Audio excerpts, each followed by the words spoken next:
April is Earth Month. If there is one thing I've learned, it's that quality is sustainability. Think about it. When you invest in well-made, durable products, you're not just buying something that lasts longer. You're keeping waste out of landfills and reducing the need for constant replacements. That's exactly why I love Avocado Green Mattress. Avocado mattresses are crafted with the highest quality certified organic materials and expert craftsmanship. They're also climate neutral certified, meaning every purchase helps reduce carbon emissions and supports a healthier planet. Avocado mattresses offer easy financing options with Affirm, sleep trials up to 1 year, and generous warranties for your peace of mind. The best part is that you can try before you buy. You can visit one of their retail stores or premier retail partners to experience the comfort firsthand. Head to avocadomattress.com today and save up to 10% on certified organic mattresses. Dream of better for you and the planet. I know firsthand how much stress can mess with your hormones. Between work, life, and everything else, it's easy to feel completely out of balance. That's where Happy Mammoth comes in. They offer a free 2-minute quiz that can help you uncover the root cause of your hormonal symptoms. It's super easy. Just answer a few questions about what you're going through and where you're at in life. You'll get a personalized recommendation to help balance your hormones and start feeling better. When I took the quiz, it suggested that my body may be overloaded with hormone estrogen and may be struggling to metabolize it. By taking Hormone Harmony, it could help with bloating, anxiety, fatigue,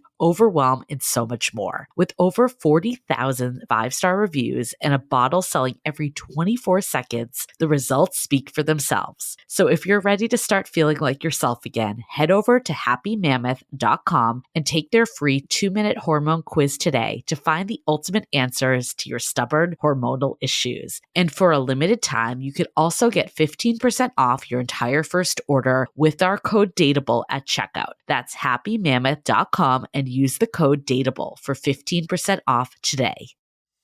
Hi, I'm Yue Xu. And I'm Julie Kraftchick. We're active daters turned dating insiders. Here to dive into everything modern dating and relationships. Welcome to Dateable.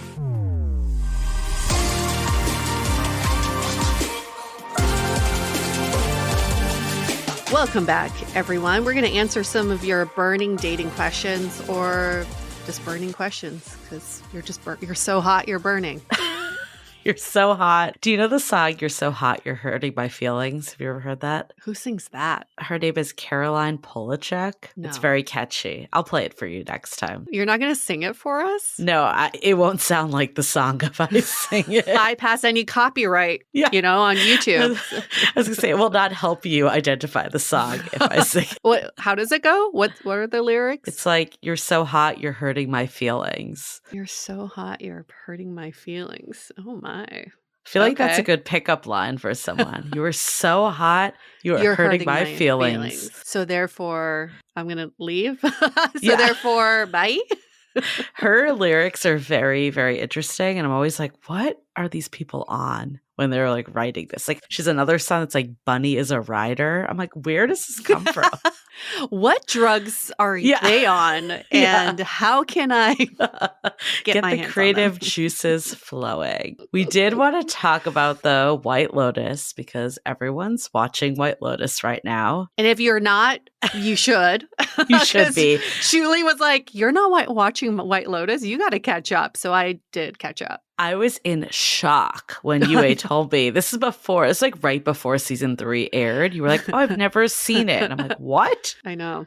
I feel like I'm so hooked. Like, okay, this last Sunday, we got Thai food as we watched. So it felt like we were in Thailand. Oh, I know. Seriously. That's what we were doing too. We're like, in honor of White Lotus, we're going to get Thai food. It's just like, I love HBO strategy of releasing them on a weekly basis. Yeah. So it feels like an event and you can't binge on it. I have been like deep into the Reddit boards and I'm like, I really need to find a better use of time at night. Well, at least you're not listening to the podcast, the official podcast. I haven't. Maybe I will after. We'll see. We'll see. But we did want to talk about it relative to our dating archetypes, not just shoot the shit about White Lotus, although we probably would love to do that. And we do that on our own. But we were thinking about like, okay, for anyone new here, we've created these dating archetypes. You can take the quiz at dateablepodcast.com or howtobedateable.com is our book. Both places you can access the quiz very easily. And we created this quiz while we were writing our book, How to Be Dateable, because we were thinking like in the last 10 years that we've been doing the podcast, we've encountered so many different types of daters. Well, five. Five is what we decided. 5 archetypes that we have nailed down, and they all have a different way of approaching dating, thinking about dating, their mindset, their behaviors, all of that. And what comes with that are superpowers, what makes them amazing people to date and eventually be in relationships with, and also some things that might be holding them back that maybe aren't the kind of attributes that are helping them out. Yeah. And there's no good or bad archetypes. They just describe us more holistically. We all have superpowers, and then we all have sides that we can pay more attention to or to recognize them and name them and know that sometimes they may be getting in our way of love. Yeah. So we thought it might be fun to diagnose the White Lotus cast and see what they are, what archetypes are prevalent for them. I think the one for me that comes up as like the most obvious is Chelsea. She is like dreamer through and through. She's so cute. She is. But she's like wants to save Rick. Like she's like, I'm with him because I'm going to heal him. I think she's the prime. Okay, for anyone that's unfamiliar with the dreamer archetype, this is the person that, has so much love to give. They make an incredible partner. They often, though, put others ahead of themselves. They give people tons of chances. They wear their heart on their sleeve, but maybe aren't discerning of who they give their love to. And I think Rick is like prime, avoidant target that like is not giving her anything back, yet she's just so fiercely loyal to him and thinks that he is her soulmate. She used soulmate in itself is a dreamer tendency word. Right, yeah. And he is so crappy to her. If some guy got high and released snakes and then a snake bit me, I'd be like, bye. I'm out of this relationship. Or left you in the middle of your trip that you took together. Just pieced out. And won't answer his phone while he's partying in Bangkok. I mean, let's think about that. But she is it's what makes her so endearing is that she doesn't see these as bad qualities. She sees them as, Rick needs my help. He's a project. I can nurse him back to health. But in the end, she is robbing herself of a lot of the love and experiences that she really deserves as such a wonderful, loving person. This one hits me hard because I had wounded bird syndrome for a long time. And I would do this and I'd funnel so much love into people that really did not give it back to me in a way that was like, I guess real in a way, or it wasn't maybe as, I don't know, one-sided. I feel like this kills me because I'm like, you would make such an incredible partner to someone. And if you had someone that was like willing to meet you at that level, like things would be great for you. But it's always like this chase and game to her because she can't seem to like ever fully lock him down. And what sucks about her as a dreamer is that her trying to change Rick or trying to save him is robbing her time with her friends and family who actually deserves her attention. So what she's actually doing is doing herself and the people around her a disservice because she's spending all her energy on the wrong freaking person. I mean, I don't know if like Chloe and the people, like the brothers are her friends. It almost like, I can't even imagine going on vacation and your partner just leaving you to be with these randoms. But okay, she has at least some people to hang out with, but she's not present there. She's not happy to be going to the full moon party. She's checking her phone. She's thinking about him. How many of us have been there before? It is not a fun place to be. It's not a fun place. But we love her because why we love dreamers, why anybody loves a dreamer, why Rick loves her is because she is so caring and she is so there for her partner and she is so loyal, almost to a fault, that you feel very well taken care of when you're around her. So Rick, I mean, he's clearly like avoidant and not willing to like Right? put himself out there. I don't think avoidant necessarily equals maverick, but I do think he's not willing to fully let her in, which is a bit of a maverick tendency. What archetype do you think he falls into? To me, he is a typical thinker where he ruminates on these ideas. So this whole thing, he's very focused on the murder of his father. And he's so focused on this idea that he has to get it resolved or at least have all the information. And that's what he keeps thinking about. But what sucks in this situation is that he is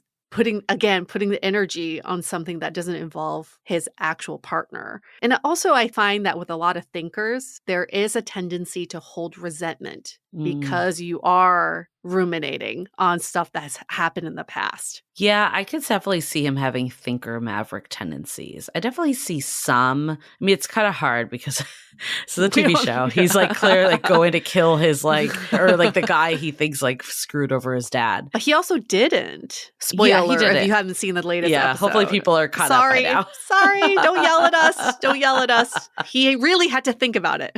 He did. But I feel like with her, he's not really like she had to really push him to be vulnerable. Yeah. And he got there. He definitely got there. I think maybe his redemption arc can be showing more of that vulnerability. That's at least my hope. We'll see what happens. I hope he comes back and realizes what a good partner he has. And he does approach this more with a we attitude opposed to this like, I'm just going to do my own thing and like let you fend for yourself and, not be part of my decisions at all. He's such a typical type of person that attracts a dreamer because for the dreamer, he gives them these moments of sincerity and love, and it's not constant. It's a variable behavior. So for her, every time he does show some love to her, she's like, oh my God, he loves me. Or, oh my God, he's great. Oh my God, his walls are breaking down. She thinks it's progress. For him, he's very stingy with what he's giving to her. And for anyone that is unfamiliar with the archetypes, again, you can go to howtobedateable.com, take the quiz, you'll get the full explanation. But the maverick archetype is this highly self-sufficient, independent. They bring a lot of confidence and,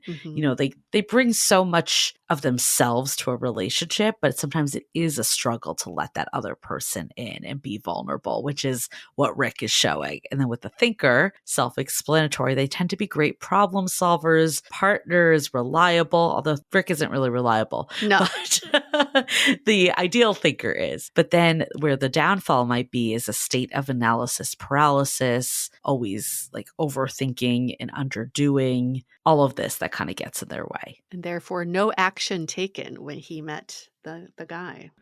Yeah, that's true. It was a lot of buildup for nothing, in my opinion. We'll see. I'm very curious what's going to happen on that one. Okay, moving on. Let's move on to maybe Chloe and Chloe. Then the brothers. Okay. Oh, she's an interesting one. She's an interesting one. Well, I mean, she's so surface with a lot of this because I think it comes from her need for validation. So we talk about the validation trap in our book, but she is like through and through, just need the validation. Her description of how young men are when they see her naked. Like, remember? Oh she's like, I can see their heart beating because they're so excited to be with a woman. It's just so much shows you how much she needs that attention and validation. But in terms of her energy, I think she is very much an energizer. Yes. And an energizer is someone who has like the title, like the description is, they have a lot of energy and they like to be around a lot of people. Maybe they book back-to-back dates and they always need to be on dates and they are full of life and charisma, so people love being around them. They probably love parties, especially yacht parties. And they just really get into the groove of being surrounded by people. But what may be holding an energizer back, like Chloe's situation, is there's a lack of depth in her relationships. Yeah. And also just the go, go, go lifestyle. I mean, she definitely does not want to sacrifice her lifestyle. That is very clear. And, she's always trying to see who's next, even though she has Greg, but she's like looking for the next Yes. people too. And yeah, I 100% agree. Energizer through and through.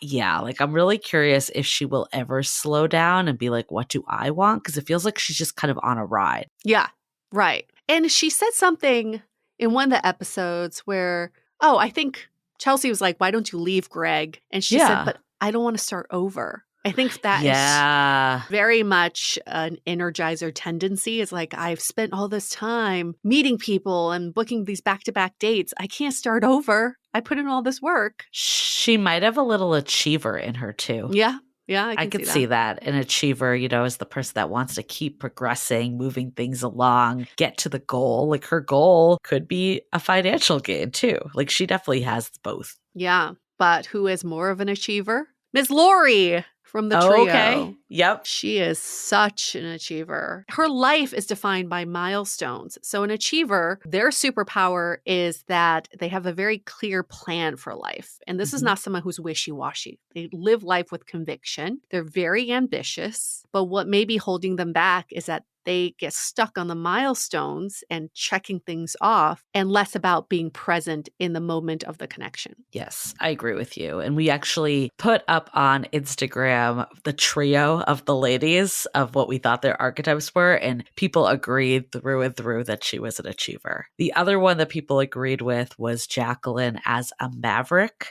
as she is, Miss Independent, all about me. Again, the maverick, there's so many great qualities that come with independence, but maybe the part that's a little challenging for mavericks is when there's this self-centeredness that kind of comes in and this inability to let others into their space. It's the Jacqueline show. No one can deny that this is all about her. She's not really thinking about others. She's not thinking about how her actions affect them. Even her husband, she's not thinking about that. Nope. We'll see. We'll see what happens with that. But clearly not the friends, nothing. And it's all about like, how do I feel the best? How do I feel the most confident? How do I feel young again? Yeah. There's a level of protection that manifests into not so great behavior. So her husband doesn't return her phone calls, can't get a hold of him. And in turn, instead of her being worried about him, her first thought is, well, I'm going to go get some action because I'm going to protect the hurt I'm feeling right now and do something equally as bad when who knows what the husband's doing anyway. That is a very typical maverick way. And like we talk about in the book, playing relationship chicken, trying to be that cool girl, trying to be the person that, is unbothered by it. And I'm just going to play games and,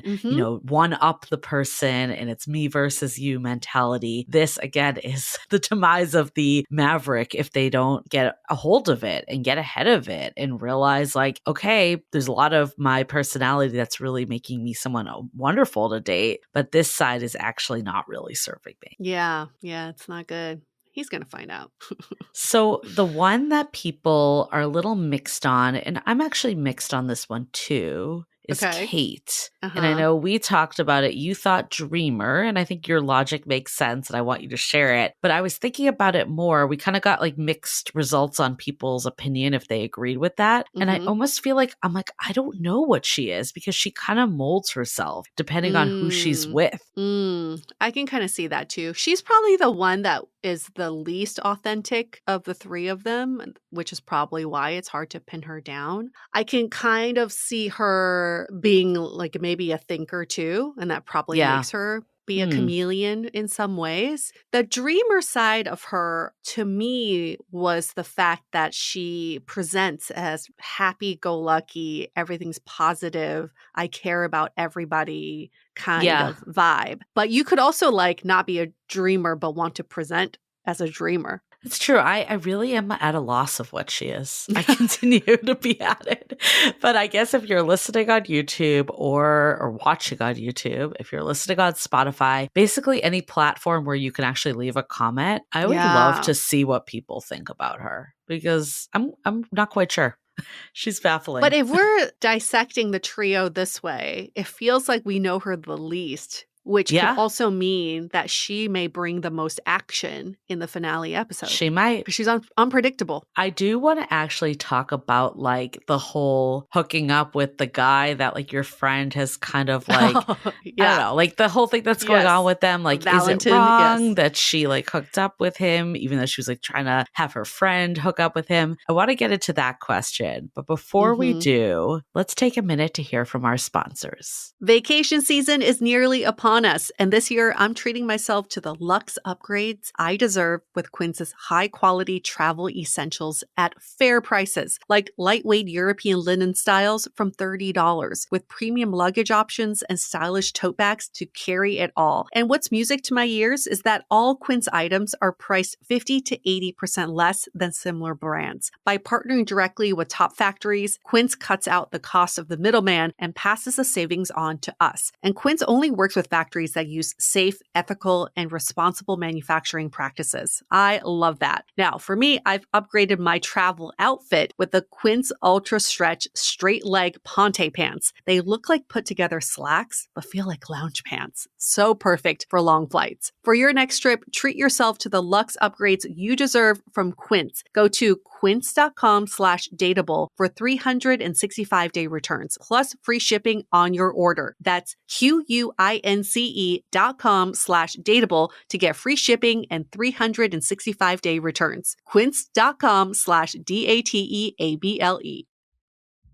For so long, I viewed bras and shapewear as torture devices. Like, who invented them? But I've since changed my mind because I tried Skims. The Fits Everybody collection from Skims is like nothing I've ever tried before. Everything just molds to my body. Almost feels like I'm not wearing anything at all. Now, I've heard all about Skims for so long, and let me tell you, they sure live up to the hype. I've really enjoyed wearing the cheeky bikini underwear. It's like my go-to underwear because honestly, I just can't do thongs anymore. But this is the perfect combination of a no-show and comfy. And I also found the perfect color to match my skin. So the undies don't show through white pants. Yeah, finally. Shop Skims Ultimate Bra Collection and more at skims.com and Skims LA flagship on Sunset Boulevard. After you place your order, be sure to let them know we sent you. Select podcast in the survey and be sure to select our show, Dateable, in the drop-down menu that follows. So yeah, let's talk about these last three, the kids, and then we'll knock them off. And then we'll get into this question of like, what is girl code and what is right in terms of having, you know, your friend hook up with someone that maybe you had claims to, if you even did. Okay, we're going to go over 3 more characters from the show. Got it. Yes. And then we'll go into that as like a more hypothetical question. Okay. Saxton. Saxton. He's hard because I think he's having like an enlightenment during this whole time. I would say he's definitely an achiever in work. And I think like at the start of it, he was having achiever moments of like, I want to make sure I hook up with girls and I need to like prove myself that I can do it. But now I'm kind of seeing some like thinker and like maybe questioning of things come into play after his incident that I don't want to talk about. Yeah. Not appropriate for any platform, really. I'm still to talk scarred. About. Yeah. I know. Yeah. What a shocking revelation. So I'm flip-flopping because we had this conversation yesterday too. I almost feel like he is kind of like a dreamer in some ways because he had this very rosy picture of how his life would be. And it would be follow in his dad's footsteps, probably marry someone like his mom and to have this wife and to have this family and to have all this money. He had the story in his head. And now the story is falling apart, which is why he's falling apart because that was what he identified with for so long. I like that. I like that theory. I can see that. And that's probably why he's drawn to Chelsea, fellow dreamer, and why she might be starting to get feelings for him as well. I know. Because they can both talk about astrology and healing stones. Like I can totally see them getting into that stuff.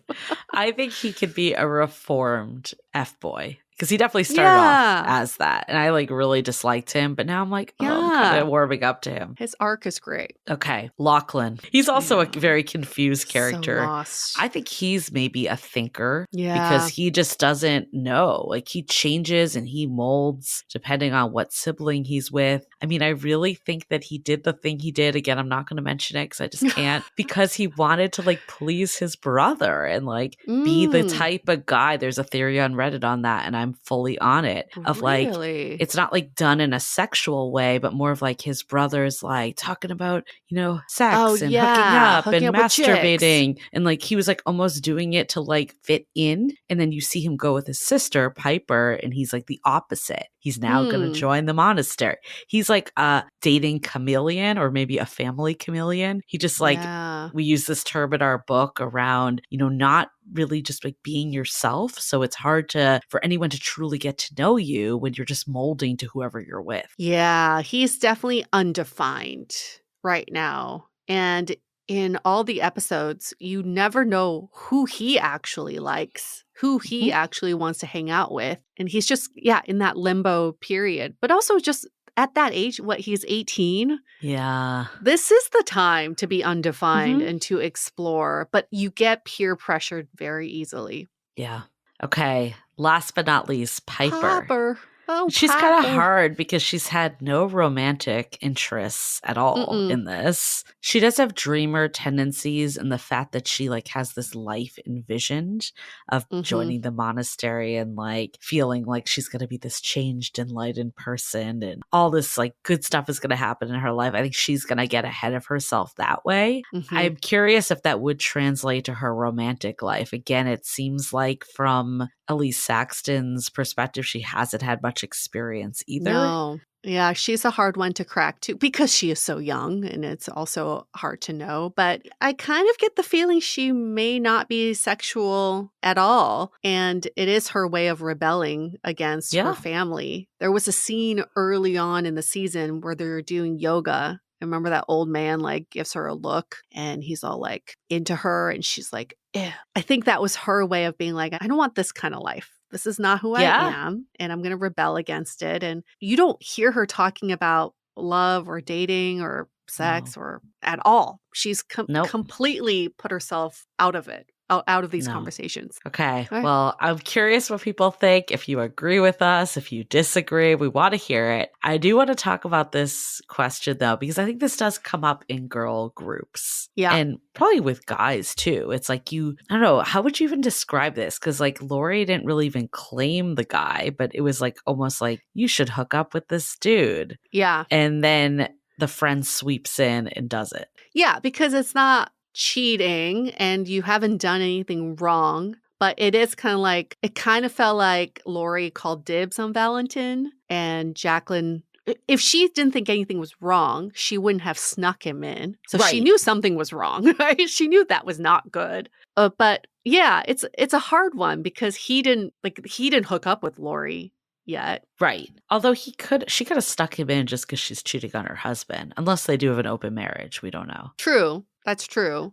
But of all the guys she could have chosen from, she chose him. I think of this story when I was like in my 20s and there was this guy that was like a peripheral group and I mentioned like I kind of like liked him and it wasn't like a serious like or anything, but I was interested and I mentioned it to my friend and then she somehow was like making out with him after and like like basically was like, I don't even like this guy. And it did kind of feel like a little shitty because it's like, yeah, like of course there's no claims to this person. It's not like you did anything wrong in the sense that like it's like my boyfriend and you went after them. I really had no relationship, but it did feel kind of like I can get them and I'm gonna like, I don't know.